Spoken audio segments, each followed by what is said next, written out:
وعلیکم السلام ورحمۃ اللہ. گھروں میں پرندے رکھنا جو ہے وہ تو جائز ہے. اس کی دلیل وہ حدیث ہے جو صحیح بخاری مسلم ہے کہ انس بن مالک رضی اللہ تعالیٰ عنہ کے جو بھائی تھے نا، وہ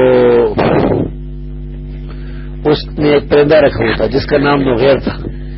تو نبی کریم صلی اللہ علیہ وسلم جب وہاں جاتے تھے تو کہتے تھے یا ابا عمیر ما فعل النغیر. وہ نغیر پرندہ جو تھا اس کا مر گیا تھا. وہ تو آپ کبھی پوچھتے تھے اسے، بچوں سے بھی محبت کرتے تھے کہ وہ عمیر تمہارا نغیر کو کدھر چلا گیا. نغیر ایک پرندہ تھا. لیکن یہاں یاد رکھیں کہ کبوتر رکھنا جائز نہیں ہے. باقی تو پرندے رکھ سکتے ہیں، طوطا بھی رکھ سکتے ہیں، باز شکار کے لیے بھی رکھ سکتے ہیں، باز وغیرہ شاہین وغیرہ. کبوتر کے بارے میں صاف حدیث موجود ہے کہ سنن نبی داؤد کے اندر صحیح حدیث موجود ہے کہ نبی صلی اللہ علیہ وسلم نے ایک آدمی کو دیکھا نا تو فرمایا کہ شیطان یتبع شیطانۃ، شیطان ہے اور شیطانی کے پیچھے چل رہا ہے.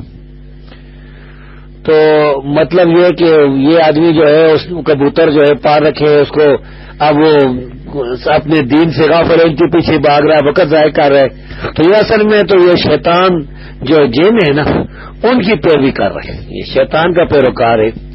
ظاہر ہے کہ کبوتر خود تو پرندے تو مرفوع قلم ہے، وہ تو شیطان نہیں ہوتے.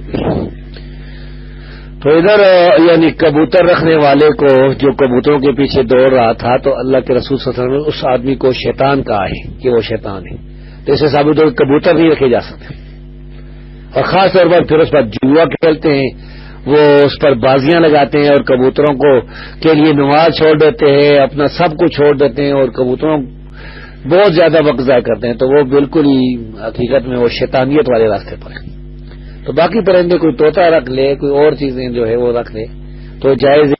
اس حدیث ہے جو میں نے آپ کے سامنے بیان کیے یا ابا عمیر ما فعل النغیر. لیکن اسے جو ہے نا وہ اس کی خدمت ضرور کرے گا، اسے اس کی جو چیزیں ہیں مطلوبہ وہ کھلائے گا، پانی پلائے گا.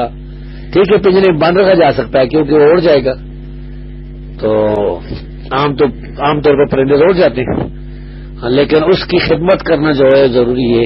اگر اس کو بھوکا مار دے گا تو پھر عذاب بھی ہو سکتا ہے.